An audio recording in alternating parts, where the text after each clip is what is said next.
आज हम लोग देखेंगे क्लास 10 की फिजिक्स सोर्सेज ऑफ एनर्जी। ये भी आपकी बहुत इंपॉर्टेंट चैप्टर है। ठीक है, ऑल एग्जाम ऑफ व्यू से और आपके बोर्ड एग्जाम नज़दीक आ रहे उसके व्यू से। तो चलिए बिना लेट किए हुए हम लोग एमसीक्यू क्वेश्चन सॉल्व करने की कोशिश करेंगे। तो सबसे पहला क्वेश्चन आपको दिख रहा होगा, सबसे पहला क्वेश्चन दिख रहा होगा an example of renewable sources of energy is. जो रिन्यूएबल सोर्स ऑफ एनर्जी किसको बोलते हैं? जो फिर से हम प्राप्त हो, खत्म ना हो, एग्जिस्ट, ये हमेशा क्या हो, ये हमेशा इंड ना हो, एक पीरियड ऑफ टाइम के बाद वो इंड ना हो, उसे हम रिन्यूएबल सोर्सेज ऑफ एनर्जी बोलते हैं। तो पेट्रोल आपका सर ये नॉन रिन्यूएबल सोर्स ऑफ है, एक लिमिट ऑफ टाइम के बाद क्या हो जाएगा, पेट्रोल खत्म हो जाएगा। नेचुरल गैस भी खत्म होंगे, आपके केरोसिन भी खत्म हो जाएंगे क्योंकि ये फॉसिल फ्यूल्स है। आपके बायोगैस है सर, बायोगैस, वो बायोगैस हमें आपका रिन्यूएबल सोर्स ऑफ एनर्जी है। ये आपका काव डंग, वुड वगैरह से आपके बनते हैं, वेजिटेबल वेस्ट वगैरह से बायोगैस आपका बनता है। क्या हो जाएगा आपका? ऑप्शन सी हो जाएंगे। नेक्स्ट क्वेश्चन आपका बोलता है क्वेश्चन नंबर 20। क्वेश्चन नंबर 20 आपका बोलता है सर कि a non renewable sources of energy is. कौन non renewable source of energy है जो एक लिमिट टाइम के बाद क्या खत्म होता है? वो सोर्स ऑफ एनर्जी कौन है? ये आपका कौन है? Would sir renewable source of energy है। अल्कोहल भी आपका रिन्यूएबल सोर्स ऑफ एनर्जी है। हाइड्रोजन गैस भी आपका क्या सर? ये रिन्यूएबल सोर्स ऑफ एनर्जी है। क्या हो जाएगा non renewable source of energy? आपका नेचुरल गैस जो है सर ये फॉसिल फ्यूल्स है, और ये आपके जो है ये आपके non renewable source of energy है। फिर आपके आ गया क्या 21। क्वेश्चन नंबर 21 आपको बोलता है क्या कि which of the following is not a renewable source of energy. मतलब non renewable source of energy कौन है वो हमें बताना है। तो आपके जो है ये विंड है सर, विंड हमेशा चलते रहता है, ये क्या रिन्यूएबल सोर्स ऑफ एनर्जी है।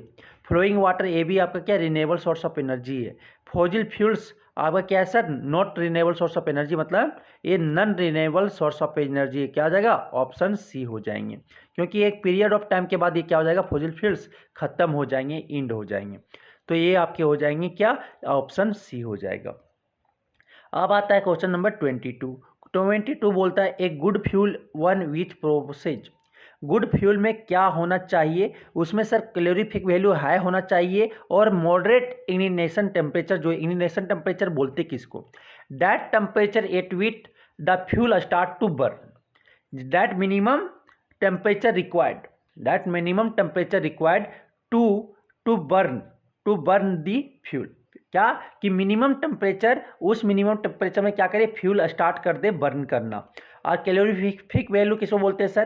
कैलोरीफिक वैल्यू बोलते हैं the amount of heat produced when 1 unit of mass is burned is known as calorific value.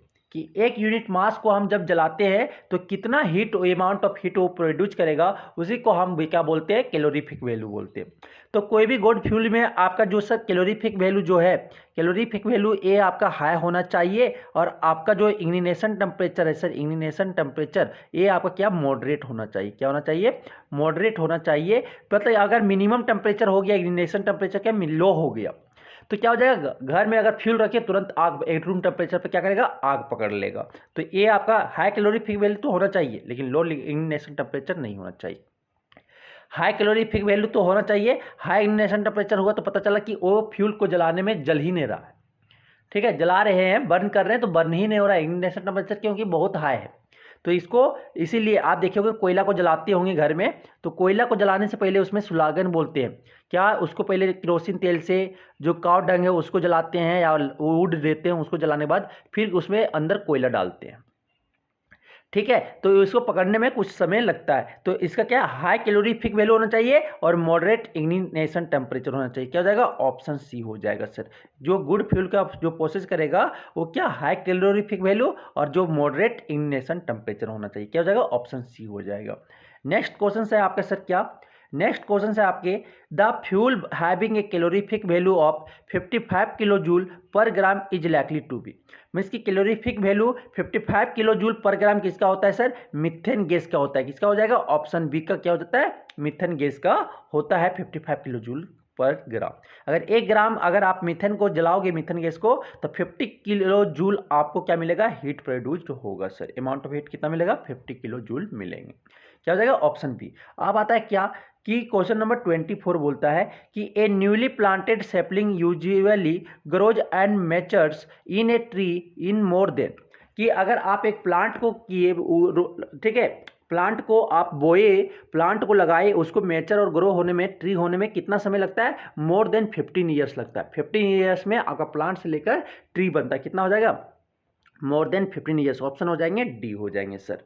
अब आता है क्या क्वेश्चन नंबर 25। क्वेश्चन नंबर 25 बोलता है which of the flowing fuels has the highest calorific value, किसका highest सबसे ज़्यादा calorific value होता है, हाइड्रोजन गैस का सर सबसे ज़्यादा, सबसे हाईएस्ट कैलोरीफिक वैल्यू होता है किसका, ऑप्शन सी।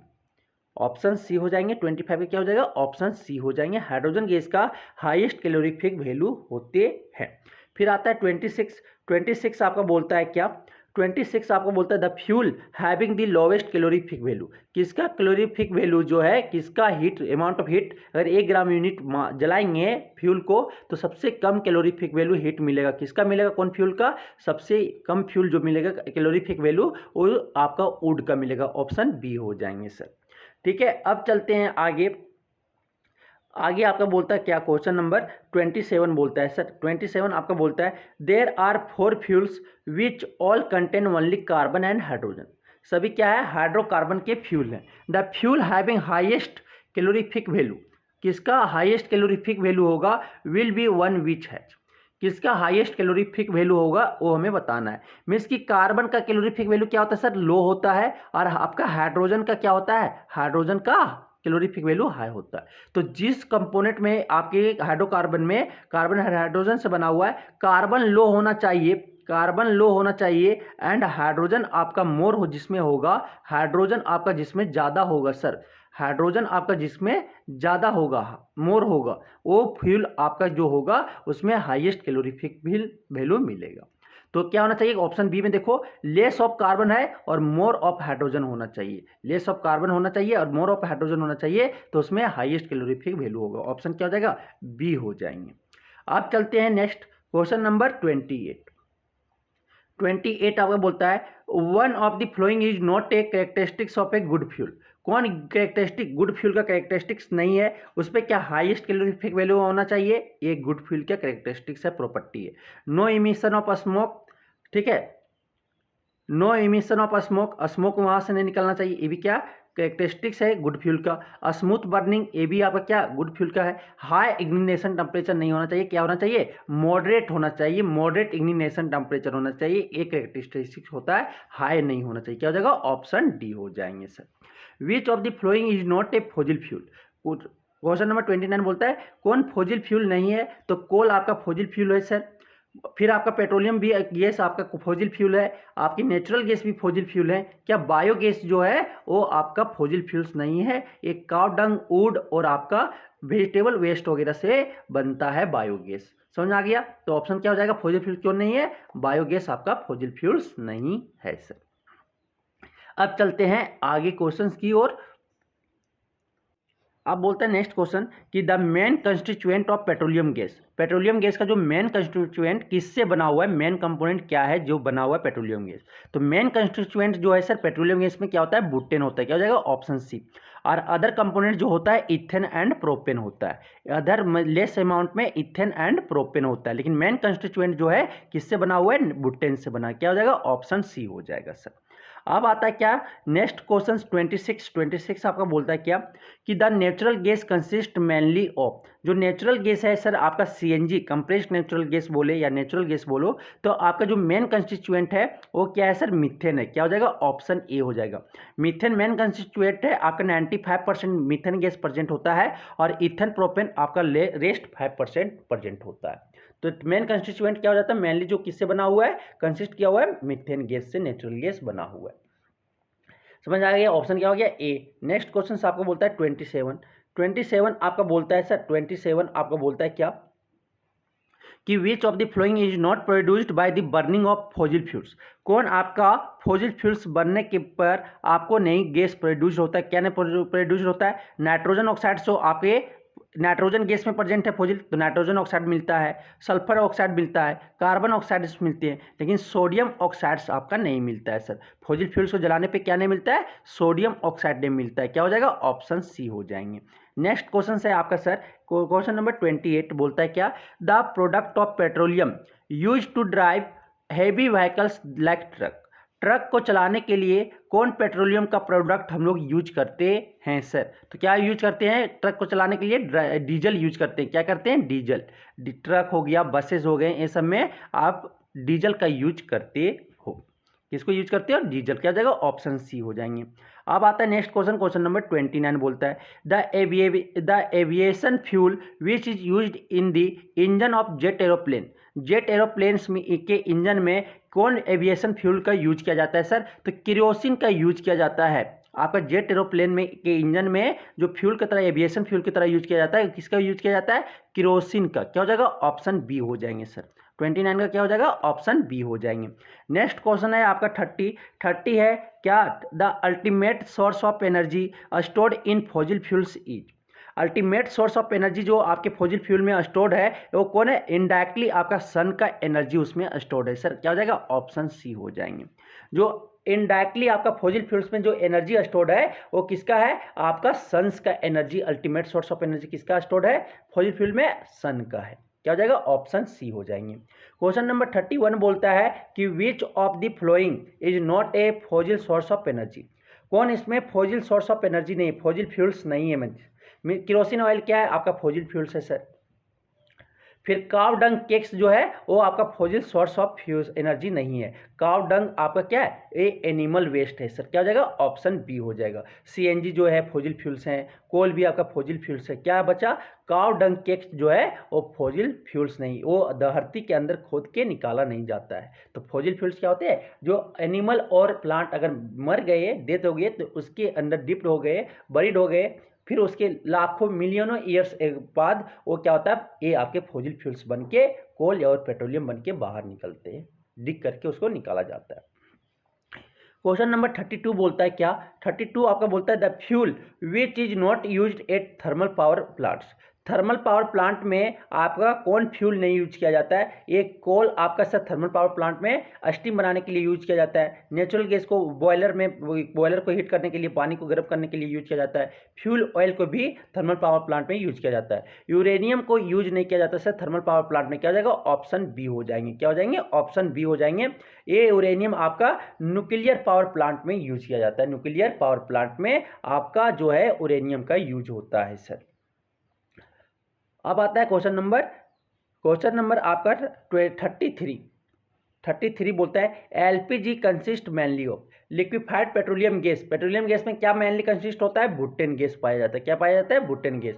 और बुटेन का कोई स्मेल नहीं होता है, उसमें क्या इथाइल मरकैप्टन ऐड किया जाता है। इथाइल मरकैप्टन एक ऐसा सब्सटेंस जो स्मेल पेट्रोलियम गैस को क्या बना देता है, इथाइल मरकैप्टन आपका जो है आपका मरकैप्टन क्या बना देता है, इथाइल मरकैप्टन आपका जो एलपीजी गैस को ये ऑर्डर बना देता है, ऑर्डर, ठीक है, स्मेल करवाने के लगता है। ठीक, इसमें एक इथाइल मरकैप्टन जब ऐड करते हैं तो समझ आ गया।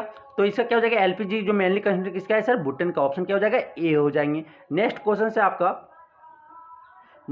आपका Coke is more valuable when used. Coke आपका मोर वैल्यूएबल है जब किसमें यूज किया जाता है, रिड्यूसिंग एजेंट के तरह।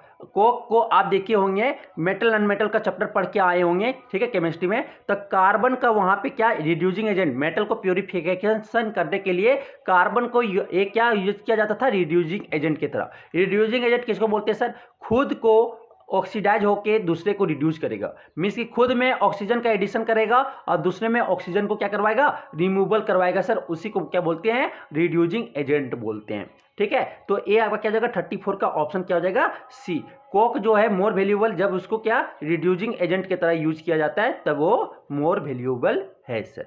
अब आता है नेक्स्ट क्वेश्चन नंबर 35 बोलता है क्या कि coal can not be converted into one of the following forms of energy.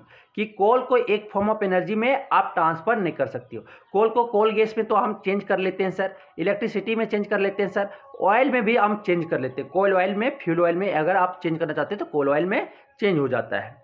ठीक है, ये तीनों में से चारकोल में आप चेंज नहीं कर सकते हो, क्या हो जाएगा, ऑप्शन डी हो जाएगा।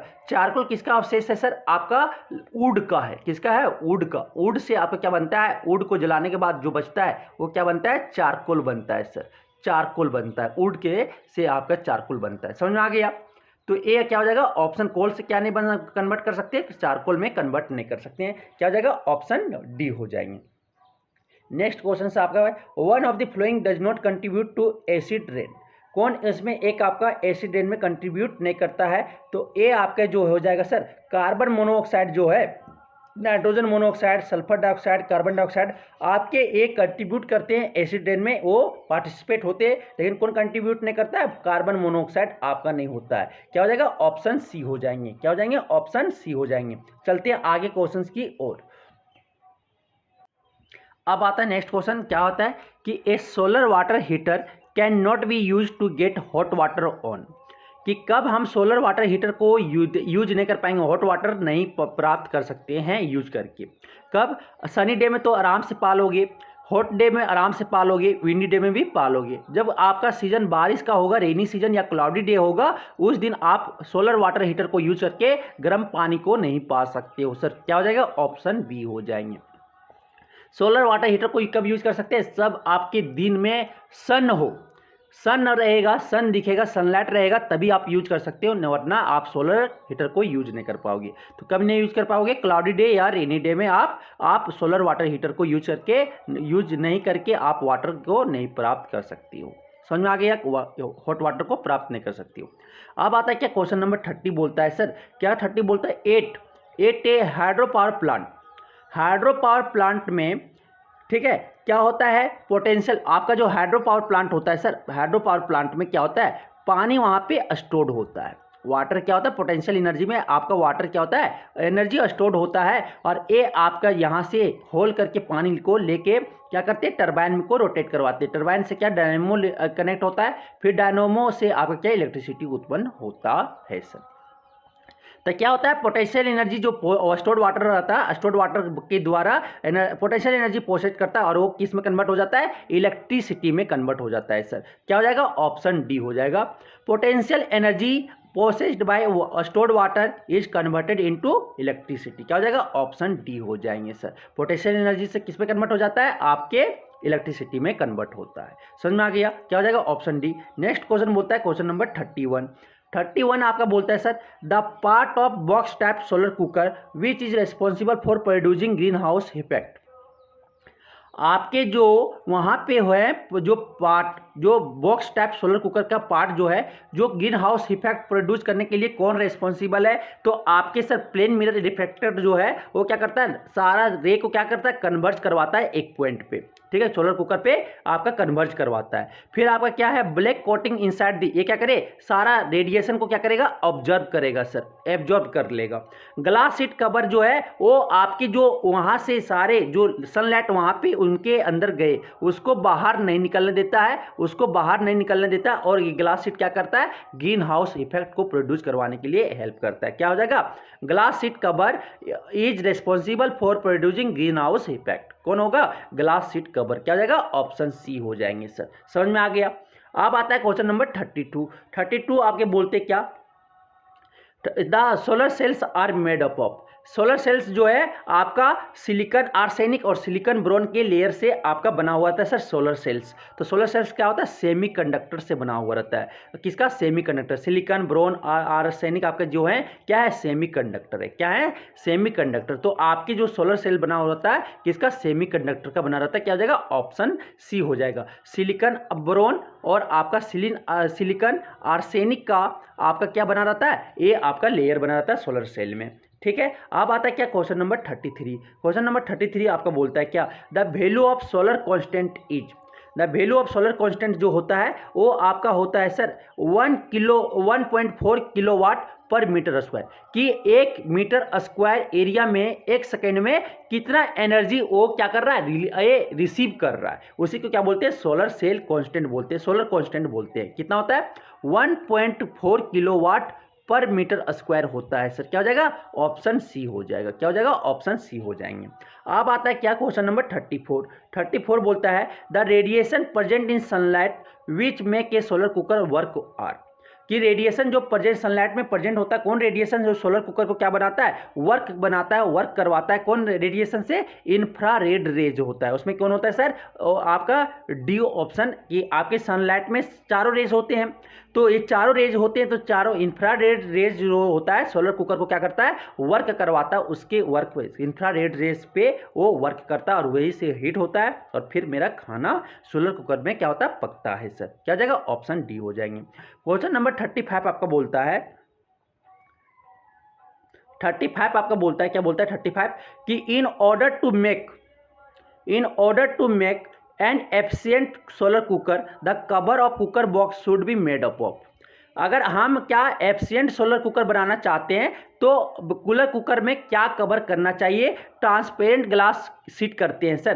ट्रांसपेरेंट ग्लास शीट इसलिए करते हैं क्योंकि वो ग्रीन हाउस इफेक्ट, मतलब कि वो गर्म वहाँ पे हीट प्रोड्यूस कर सके, ठीक है, क्योंकि आप जो रेडिएशन उसके अंदर गया वो उसको बाहर निकलने नहीं देता है। कौन? Glass sheet. समझ में आ गया? तो क्या हो जाएगा? ऑप्शन डी हो जाएंगे सर। क्या हो जाएंगे? ऑप्शन डी होगा। ट्रांसपेरेंट ग्लास शीट जो है वो आपको सोलर कुकर को क्या बनाता है? एफिशिएंट बनाता है, उसको कवर कर देते हैं सोलर कुकर को। तब समझ में आ गया। अब आता है क्वेश्चन नंबर 36। 36 आपका बोलता है क्या? The minimum speed of wind necessary for the satisfactory working of a wind generator to produce electricity is about. तो मिनिमम स्पीड आपका जो विंड का स्पीड होना चाहिए ये 15 किलोमीटर पर आवर होना चाहिए। 1 आवर में कितना? 15 किलोमीटर हवा चलना चाहिए, तभी उसमें आपका क्या हो सकता है? इलेक्ट्रिसिटी जनरेट हो सकता है सर। ठीक है, तो मिनिमम स्पीड कितना होना चाहिए विंड का? 15 किलोमीटर पर आवर इलेक्ट्रिसिटी को जनरेट करने के लिए, विंड जनरेट को प्रोड्यूस वर्क करने के लिए, इलेक्ट्रिसिटी को प्रोड्यूस करने के लिए। ठीक है, विंड जनरेटर वर्क तभी करेगा, मिनिमम कितना स्पीड होगा? 15 किलोमीटर पर आवर होंगे, तभी वहां से इलेक्ट्रिसिटी उत्पन्न हो सकता है, प्रोड्यूस हो सकता है सर। क्या हो जाएगा? ऑप्शन ए हो जाएंगे। क्वेश्चन नंबर 37 आपका बोलता है if the solar constant is 1.4 kilowatt per metre square then the solar energy received by 1 meter square per area in 1 hour is। तो आपके क्या बोले कि 1 मीटर स्क्वायर में 1 सेकेंड में आपका 1 मीटर स्क्वायर में कितना? 1 मीटर स्क्वायर में कितना रिसीव करता है? आपका 1.4 किलो जूल करता है सर। कितना करता है? 1.4 किलो जूल रिसीव करता है। तो आपके कितना? 1 आवर में पूछा है। 1 आवर में क्या हो जाएगा? 1 मीटर स्क्वायर एरिया वही है कितना? 60 आवर कितना? 60 आपका क्या हो जाएगा? 3600 सेकेंड हो जाएंगे। तो 3600 सेकेंड में आपका क्या हो जाएगा? 36 सेकेंड में कितना? 1 मीटर स्क्वायर एरिया में, वही एरिया में कितना रिसीव करेगा? तो क्या हो जाएगा? 1.4 इंटू 3600। तो यहाँ से आपका जब करोगे सर मल्टीप्लाई करोगे तो क्या आ जाएगा? 50 किलो जूल आपका एनर्जी रिसीव्ड होगा। कितना सोलर एनर्जी रिसीव्ड होगा? 5040 किलो जूल। क्या हो जाएगा? ऑप्शन सी हो जाएंगे सर, कि 1 मीटर स्क्वायर में 1 सेकेंड में आपका कितना? 1 किलो जूल।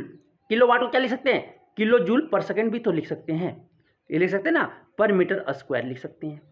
तो यहाँ से आपका ये रिसीव हुआ कि 1 मीटर स्क्वायर में 1 सेकेंड के टाइम के लिए इतना कितना आपका 1.4 किलो जूल आपका एनर्जी रिसीव हो रहा है, सोलर एनर्जी इतना रिसीव हो रहा है। तो आपके 1 घंटा में कितना रिसीव होगा वही एरिया में? तो आपको क्या करना पड़ेगा? 1 सेकंड का पता है, उतना सेकंड से आप 1 आवर में कितना सेकंड होता है? 3600। उससे क्या करो? मल्टीप्लाई कर दो। आपके जो आएंगे वो क्या हो जाएंगे? इतना किलो जूल आपका क्या हो जाएगा?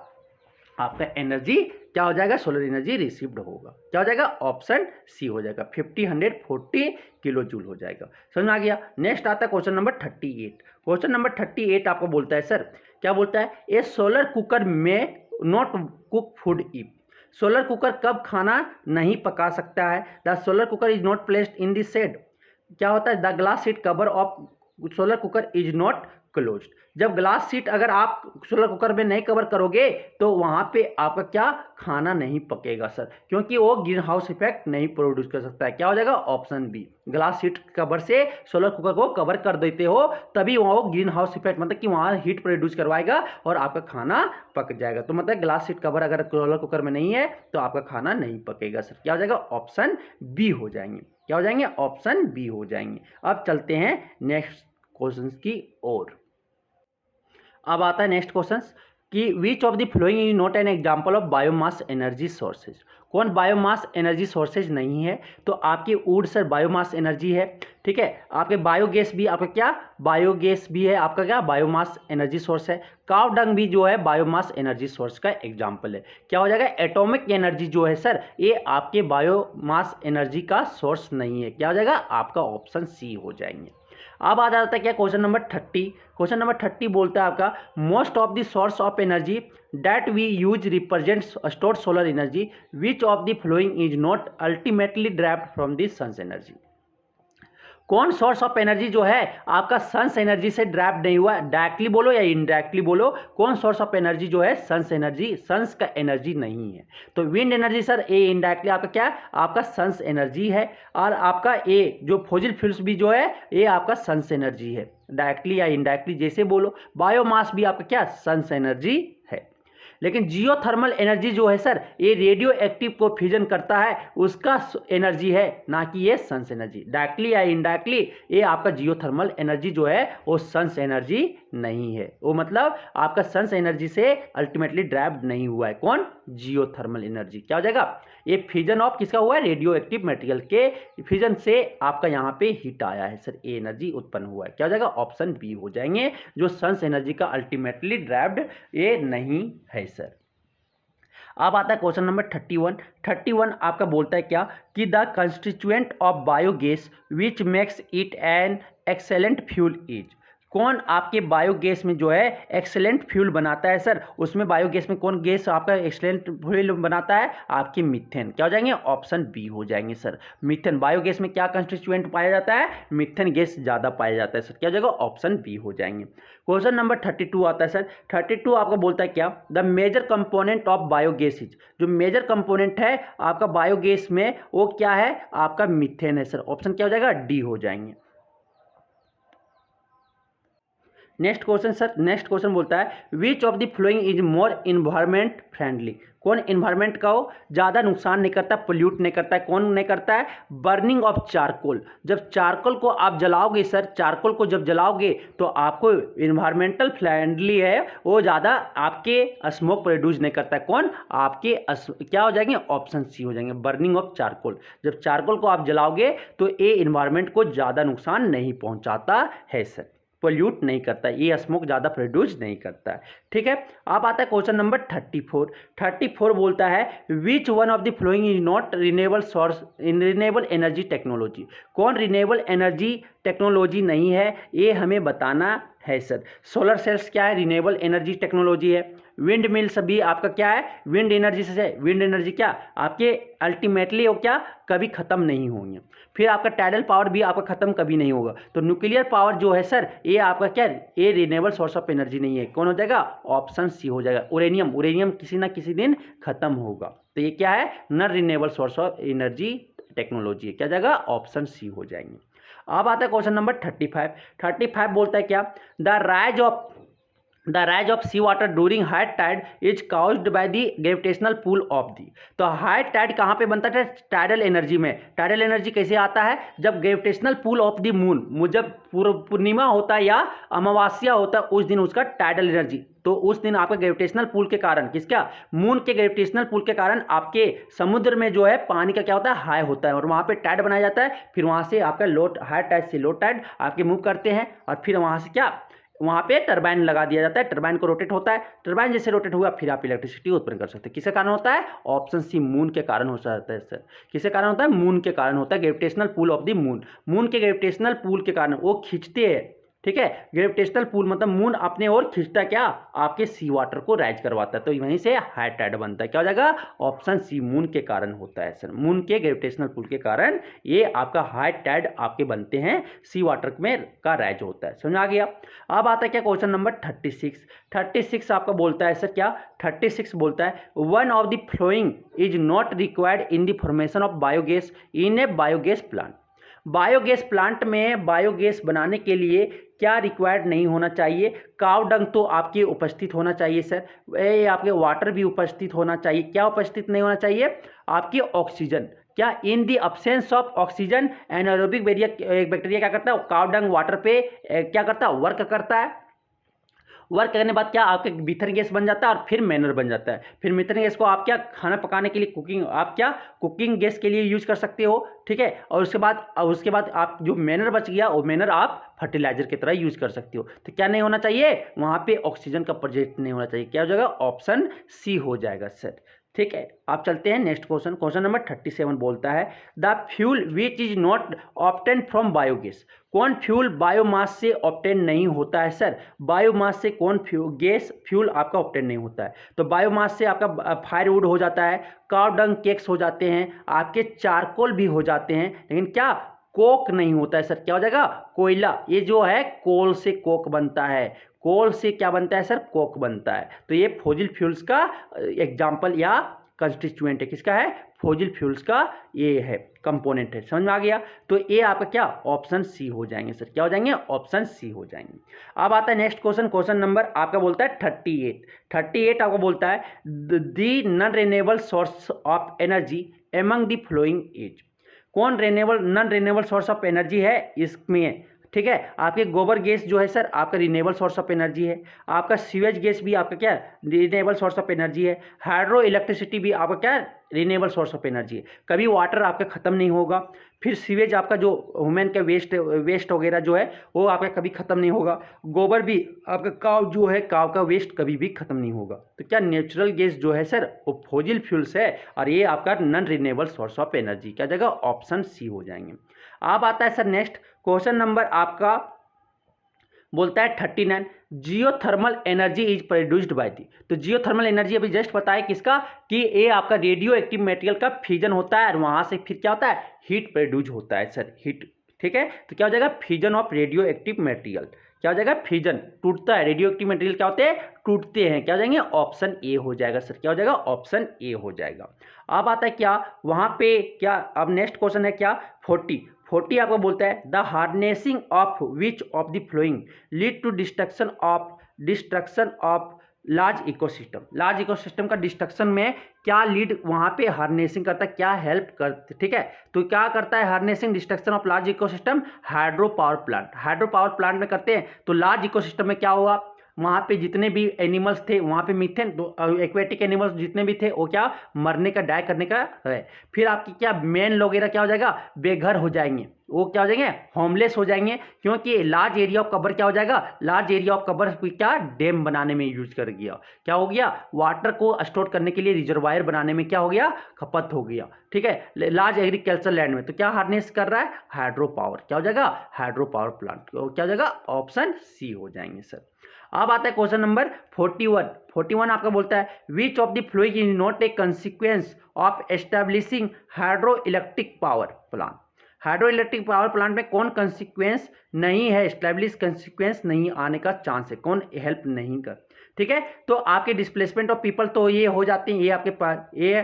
Production of methane, hydro power plant में प्रोडक्शन मीथेन तो होता है। इकोलॉजिकल डिस्टर्बेंस हो जाते हैं, ठीक है, इकोलॉजिकल जो बैलेंस था वो डिस्टर्बेंस हो जाते हैं। क्या अकरेंस ऑफ फ्लूड, वहाँ पे आपके फ्लूड्स नहीं आएगा सर। जब आप डैम बना दोगे, रिजर्वायर बना दोगे तो क्या हो जाएगा, पानी ज़्यादा स्टोर हो जाएगा और आपके फ्लूड आने का चांस कम हो जाएगा, अकरेंस ऑफ फ्लूड। ठीक है, occurrence of fluid is not A consequence of establishing. अगर हम हाइड्रो इलेक्ट्रिक पावर प्लांट अगर एस्टैब्लिश कर देते हैं तो आपके फ्लूड जो है उसका अकरेंस बाढ़ आने का संभावना नहीं होगा। क्या हो जाएगा, ऑप्शन सी हो जाएंगे सर, क्या हो जाएगा, ऑप्शन सी हो जाएंगे। अब चलते हैं नेक्स्ट क्वेश्चन की। अब बोलता है next question which of the following is used as moderator in the reactor of the nuclear power station. Nuclear power station में किस रिएक्टर को में, ठीक है, न्यूक्लियर पावर रिएक्टर में मॉडरेटर के तरह किस को यूज किया जाता है? सर ग्रेफाइट को यूज किया जाता है। क्या करता है वो स्पीड, जो न्यूट्रॉन का स्पीड जो प्रोडक्शन है उसका स्पीड क्या कर देता है, कम कर देता है। क्या हो जाएगा ऑप्शन सी, मॉडरेटर की तरह क्या यूज किया जाता है, ग्रेफाइट को यूज किया जाता है। जो न्यूट्रॉन का स्पीड है उसको क्या कर देता है, मॉडरेट कर देता है, ये धीमा कर देता है, स्लो कर देता है। समझ में आ गया। अब आता है क्या क्वेश्चन नंबर 29। क्वेश्चन नंबर 29 आपका बोलता है क्या, the control rod used in the reactor of nuclear power plant are made up of. जो कंट्रोल रोड मतलब कि न्यूट्रॉन को क्या करता है, कंट्रोल जो करता है उसको कंट्रोल रोड आपका क्या है सर? कंट्रोल रोड किसका यूज किया जाता है, ब्रोन का। किसका यूज किया जाता है, ब्रोन का। ब्रोन रोड इसलिए यूज किया जाता है क्योंकि वो कंट्रोल रोड की तरह काम करता है और आपके न्यूट्रॉन को क्या करता है, वो प्रोड्यूस करने में ऑब्जर्व करता है, कंट्रोल करता है सर। समझ में आ गया। अब आता है क्या क्वेश्चन नंबर 30। क्वेश्चन नंबर 30 बोलता है क्या, the coolant which can be used in the reactor of a nuclear power station are. कि कौन कूलेंट जो है आपके न्यूक्लियर पावर के स्टेशन के रिएक्टर में आपका क्या यूज किया जाता है, कूलेंट यूज किया जाता है। तो कूलेंट किसका यूज होता है सर, कूलेंट जो होता है liquid sodium and carbon dioxide का आपका कूलेंट की तरह यूज किया जाता है। क्या करता है वो हीट एक्सचेंज करता है, कहाँ से कहाँ, आपके स्टीम बना हीट एक्सचेंजर में वो हीट को एक्सचेंज कूलेंट की तरह काम किया जाता है। क्यों, लिक्विड सोडियम और कार्बन डाइऑक्साइड को, ठीक है, कार्बन डाइऑक्साइड एक कूलेंट की तरह यूज किया जाता है सर। अब आता है 31 आपका बोलता है क्या, in a nuclear power plant coolant is a substance. कि न्यूक्लियर पावर प्लांट में कूलेंट एक सब्सटेंस है जो क्या करता है, हीट को ट्रांसफर करता है रिएक्टर से कहाँ करता है sir, to reactor to water in heat exchanger.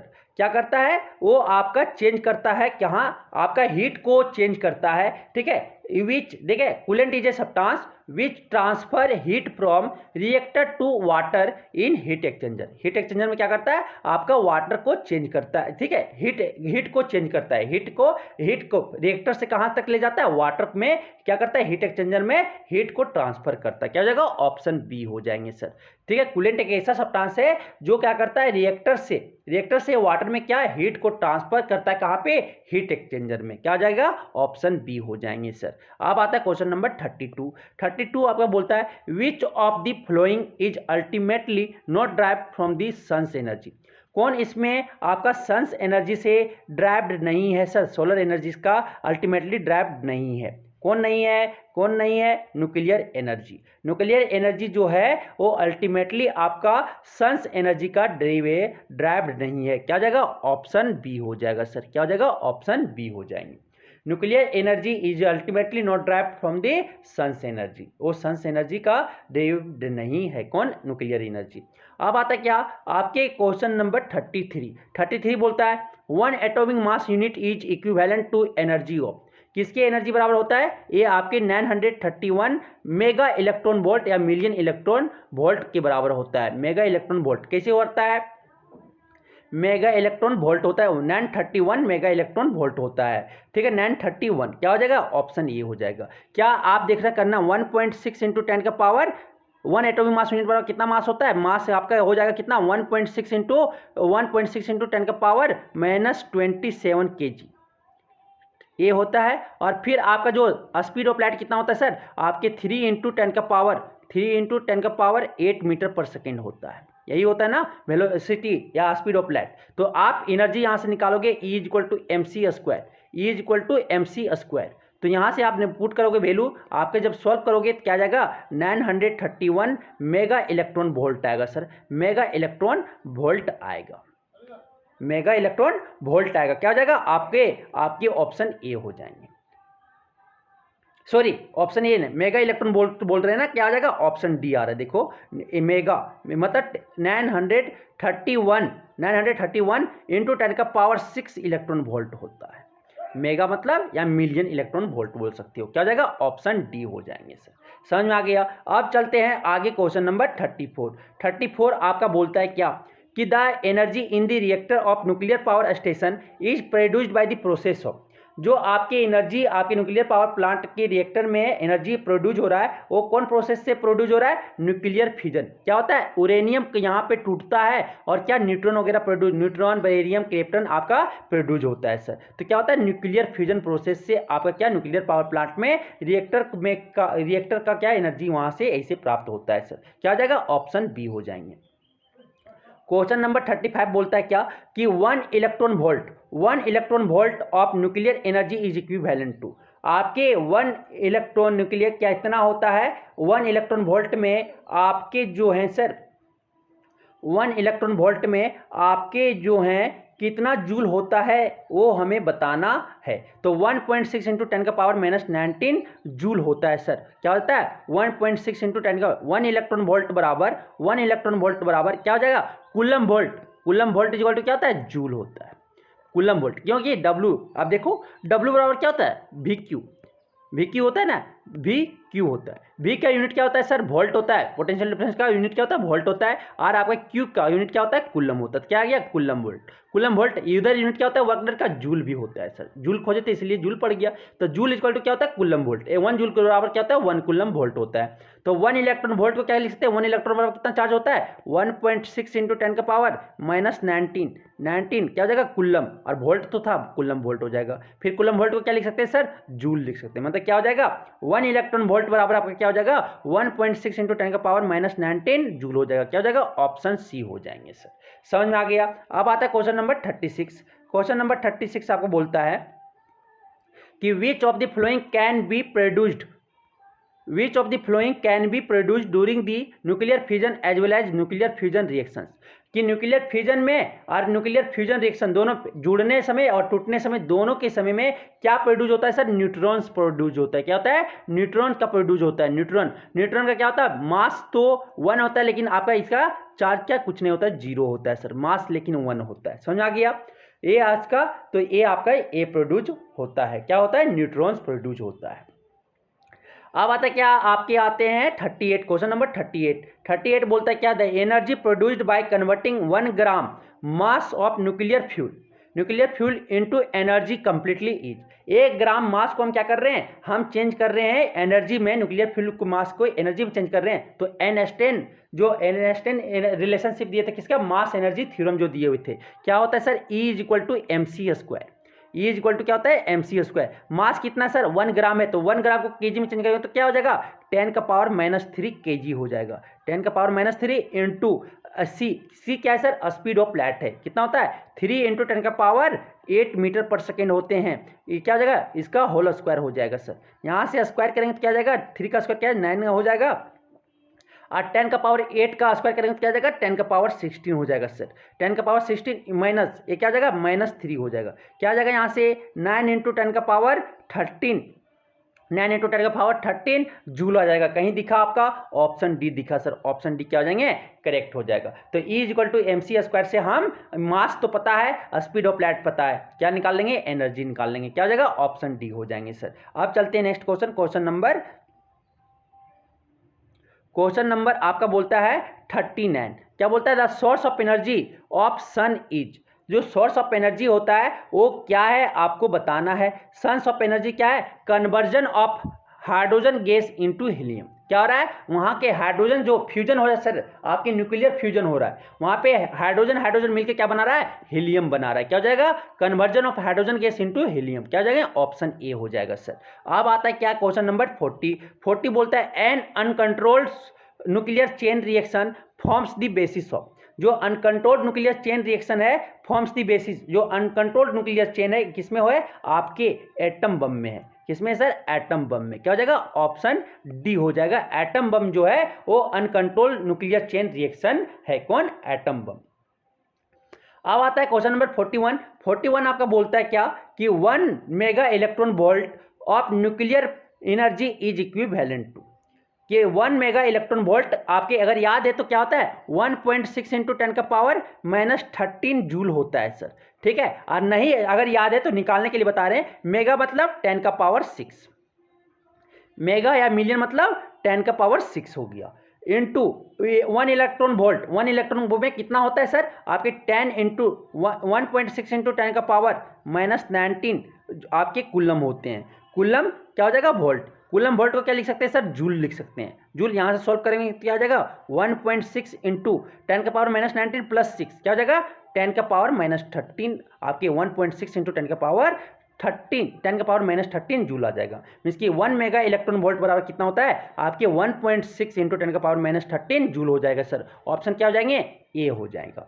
अब आता है नेक्स्ट क्वेश्चन, क्वेश्चन नंबर आपके बोलते क्या, question number 42, one type of energy which has not been controlled so far is, कि एक टाइप ऑफ एनर्जी जो है अभी तक कंट्रोल नहीं किया गया है, वो कौन है, nuclear fusion energy. Nuclear fusion energy अगर अभी तक कंट्रोल करिए, आपके साइंटिस्ट लोग कंट्रोल नहीं कर पाया, इसका यूज अभी तक नहीं कर पा रहे, किसका, न्यूक्लियर फ्यूजन एनर्जी का। सर क्या जगह, ऑप्शन बी हो जाएंगे। नेक्स्ट क्वेश्चन है क्वेश्चन नंबर आपके 43, the disposal of waste produced in the nuclear power plant poses a big problem because it is, क्या जो आपके डिस्पोजल वेस्ट है न्यूक्लियर पावर प्लांट का एक बिग प्रॉब्लम काउज करता है, ठीक है, क्योंकि वो जो है ये हाईली रेडियो एक्टिव इलामेंट है। क्या है, हाईली रेडियो एक्टिव इलामेंट है, तो उससे रेडिएशन जो निकलेगा उससे हमारी बॉडी के लिए, हमारे लिए बहुत नुकसानदायक, हार्मफुल है। सर समझ में आ गया, तो क्या हो जाएगा, हाईली रेडियो एक्टिव के कारण ये जो आपका डिस्पोजल वेस्ट है किसका, न्यूक्लियर पावर प्लांट का, वो आपके लिए बिग प्रॉब्लम कर सकता है, किसके कारण, हाईली रेडियो एक्टिव है इसीलिए। अब आता है क्या, क्वेश्चन नंबर 44 बोलता है the heat energy release during nuclear fusion और fusion is due to the, जो आपके वहां पे क्या हो रहा है, हीट एनर्जी आपका रिलीज हो रहा है न्यूक्लियर फ्यूजन आप फ्यूजन में, वो किसके कारण हो रहा है, आपके conversion of mass into energy. क्या एनस्टेन थ्योरी जो आपके दिए थे, एनस्टेन रिलेशनशिप बिटवीन किसका, मास और एनर्जी के बीच में दिए थे, एनस्टेन थ्योरी क्या दिए थे, E equal to MC square, means की मास अगर आपका वेलोसिटी स्पीड ऑफ लाइट के बराबर में ट्रेवल कर रहा है तो क्या एनर्जी में ट्रांसफर हो जाएगा, तो किसके बेसिस पे काम कर रही है, आपकी conversion of mass into energy, क्या जाएगा, ऑप्शन सी हो जाएंगे। सर क्वेश्चन नंबर 45 आपको बोलता है which of the following can undergo nuclear fusion reaction, कौन यहाँ पे न्यूक्लियर फ्यूजन रिएक्शन जा सकता है, ड्यूटेरियम। ड्यूटेरियम क्या होता है, हाइड्रोजन का ये आपका एलोट्रॉप्स है। सर ड्यूटेरियम जो क्या होता है, हाइड्रोजन, इसका एटॉमिक मास 2 होता है और एटॉमिक नंबर क्या होता है आपका 1 होता है, ड्यूटेरियम। सर ड्यूटेरियम जो है आपका न्यूक्लियर फ्यूजन में जाएगा, फिर आपके ये बन के क्या बनता है, आपका हीलियम बनता है, 2 ड्यूटेरियम मिलके आपके हीलियम बनता है, समझ आ गया, न्यूक्लियर फ्यूजन रिएक्शन में जाएगा कौन, ड्यूटेरियम।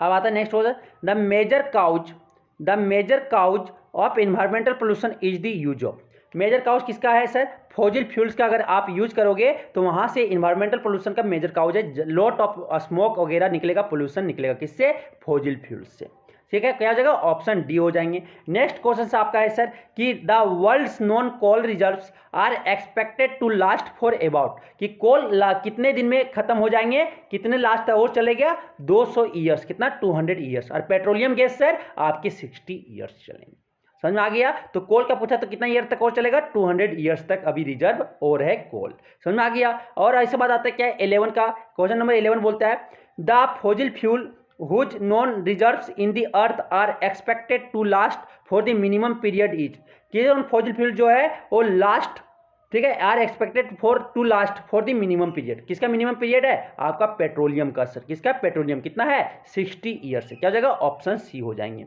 नेक्स्ट है आपका क्वेश्चन नंबर आपका क्या है, क्वेश्चन नंबर 12, क्वेश्चन नंबर 12 आपका बोलता है an energy efficient device for producing light is CFL जो है कॉम्पैक्ट फ्लोरोसेंट लैंप होता है, ठीक है, ये आपका जो है एफिशिएंट डिवाइस है, एनर्जी को लाइट प्रोड्यूस करवाने के लिए ये एफिशिएंट डिवाइस है कौन, CFL, क्या हो जाता है, कॉम्पैक्ट फ्लोरोसेंट लैंप होता है, CFL का फुल फॉर्म, क्या जाएगा, ऑप्शन बी हो जाएंगे। सर समझ में आ गया, इस तरह से सारे क्वेश्चंस हम देखिए सोर्सेस ऑफ एनर्जी का किए, ठीक है, अगर किन्हीं को किसी तरह का कोई भी दिक्कत तो होना नहीं चाहिए, अगर और आपका क्वेश्चन की प्रैक्टिस करने की जरूरत है तो प्लीज़ आप कमेंट करके बताएं। Thank you.